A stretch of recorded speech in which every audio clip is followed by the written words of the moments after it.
Hello, this is Karen Johnson, and this is the Proctors Historical Committee History Project. Today is October 7th, 2013, and our guest today is Ed Grinter, who is a 2011 Volunteer of the Year and a most unusual volunteer at Proctors. Ed, you fix things. I try to fix things or make them like they were. You have a great knack at doing that, and so tell me about some of the projects that you've undertaken. Well, the first thing I did was the vault was in bad shape because when Key Hall left it, they just left it in shambles. So I just went and Let's explain what the vault was in Key Bank. It was the safety deposit box area. Exactly. Yeah. When I was a little boy back in the 50s, my grandmother used to bring me in there because every week because she used to go into her safety security box. And my check on things. Yes, that was part of her Saturday ritual. And her father was on the board of directors at that bank from 1920 until he died in 1950. So the people made a big fuss over me in there when I was a little boy because the president and the people were still there in the early 50s. So Proctors bought Key Hall, and it came a little bit not in good shape. Some parts they drilled out some of the fronts of the safety deposit box. The locks, and they broke some of the hinges because they had to go in each one and check each one. They didn't have the keys to open them, so they had to break in. So tell us about what this looks like, what the material of it is, and how you found it and how it ended up. Okay. Well, they're actually thick steel plates, the doors, but they copper plate them so they look just like copper. And they were beautiful when I was a kid, and they were, of course, all in place where they belonged back then, and I hated to see it all broken into. What were the tools you had to use to fix this? Everything. I used my Sawzall because some of them were damaged so badly that you couldn't even put them back in the place where they belonged. And I had to use epoxy for some of them to hold the doors in place because the hinges and locks were gone, and I wanted to put them all back in the numerical order that they were in and try to make it look like it did back in the 50s. So when you go in there today, there are some holes in some of them. Yeah, a few of them walked away or got lost somewhere in the process. But there's hundreds and hundreds of doors in there. So people who come to an event at Key Hall could step in to this and look around. Passageway. And what Philip Morris wanted, he wanted to have a little game for weddings and so forth with locks and keys, and people could put gifts and stuff in there, and you try to open them up or for a fundraiser or something. But I wasn't able to do that because the locks were all missing, because every box has two locks, one the bank has and one the renter has. Mm-hmm. And they just never got back together again, and that's why they couldn't open them without breaking into them. And when they left, they had to drill out anything Yes. that was... Just about every one. Oh dear. Well, it's a wonderful thing that you were able to do that. Now, you've done a lot of other projects here too.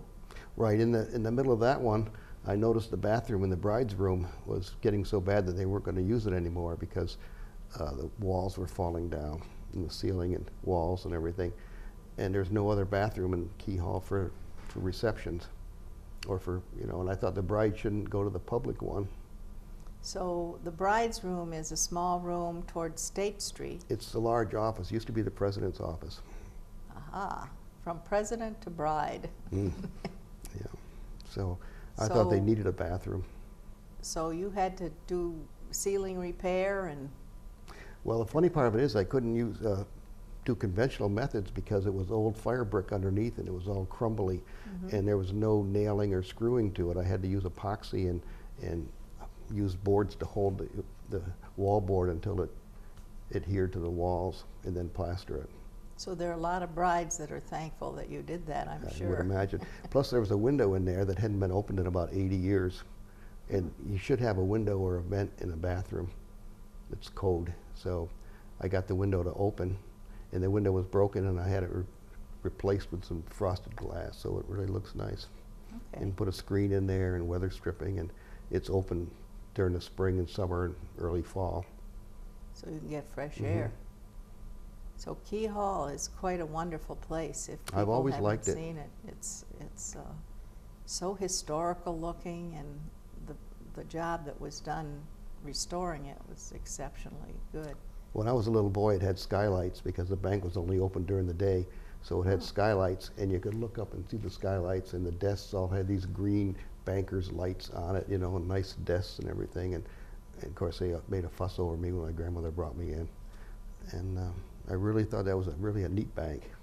I had no idea that you'd been involved with Key Bank since a child. That's a good, interesting story. And I did some exploring when I was restoring the bathroom. I went up on the second floor to see if I could find parts for what I needed for the bathroom, and I found 2 bathrooms up there and a nice 3 offices and a ladies' room and a men's room and a big room for the history committee. And I decided that would be a good place for the history committee because they had to vacate 440, and then they had to vacate the dressing room, and they needed a nice place. And it's nice, except it doesn't have an elevator, but it's nice. So you've been doing some work on the history committee space as well? Oh yes, yeah. What have you been doing?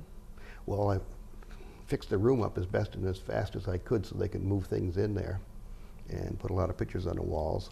I'm trying to restore an office up there for the curator, which is trying to restore it back to the 40s, 30s or 40s, the way it used to look. I don't remember that, but I know how it did, you know. This was a non-public space in the bank, and from my touring it years ago, I recall it was like an employee lounge. Yes. Basically. That's what it was, the break room and the Lots eating of place. lockers were up there and Lots of smoking. tables. Lots of smoking went on up there for years and years and years because I've been washing it off the walls. Still, it's Yes. there. But that it's a lovely interesting? space. I love it up there, and I'm trying to get back to it again. I want to finish painting the curator's office, and we've got a workshop up there, a storage room, and a curator's office. And it's quite amazing because you can go in the curator's office and look out over the whole It's a great banking space. It's a great So space. that's quite, Look over the great room. That's where the photographers go up to take pictures of the events that go on down below. so they have to get permission from you? No, it's always unlocked. But someday, those curtains are coming down, and I'm going to wash them. They're full of dirt and nicotine. They've been there up for 40 or 50 years. And I want to paint it and then wash them and put them back up. And we may be looking for a volunteer to make new ones after they disintegrate. They might when they hit the water. Yeah, interesting. Have you done any other projects before that? No, I was just a usher. I was a volunteer usher, and I used to enjoy doing backstage door. I liked that a lot, and I used to do the arcade.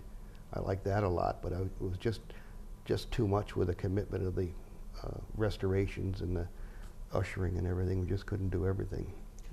Now, you mentioned backstage. When you say doing backstage, what does that mean?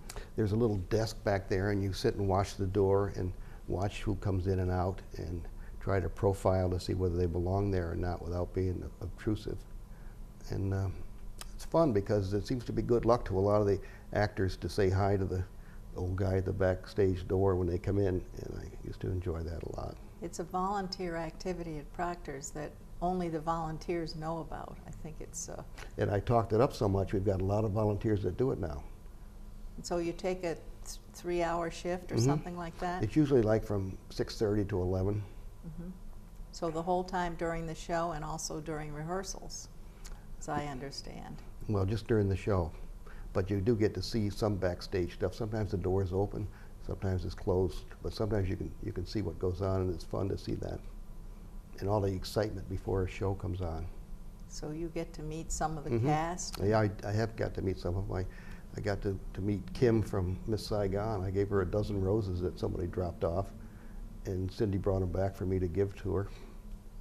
And I've really enjoyed it. I got to meet the meet and greet. I enjoy doing that too. But right now I'm just doing mostly tour guides and restoration. And do you do tours yourself? Yeah. I work with, I haven't actually done one completely. Maybe I have, I don't know. I did one, I guess, but I usually help out with them. That's great. Well, and you're definitely helping out with the taping project for Yeah, that's been an exciting taped one history. too. And you do a lot of critical things in here, like making sure when we're in this studio that no one gets hurt. You vacuum occasionally. Well, you seem to be able to do the things that are needed that I no try one else has thought of. Try to be a useful volunteer, and also have goals every year what I'd like to try to do. And usually I can't meet them all, but I like to make goals for myself. So tell me how you learned to fix stuff. Just from my life, it's my life story. That you can do that. Sometimes it comes out real good, sometimes not quite so good, but I always try my best. Well, it's quite a wonderful skill, and Proctors is very fortunate to have you helping them on all these projects. And who knows next year what will happen. It's a great thing. Really. So thank you so much for being here today, and Well, thank you for having me. we appreciate Ed Grinter, and thank you so much for watching, and we hope you're enjoying our history series.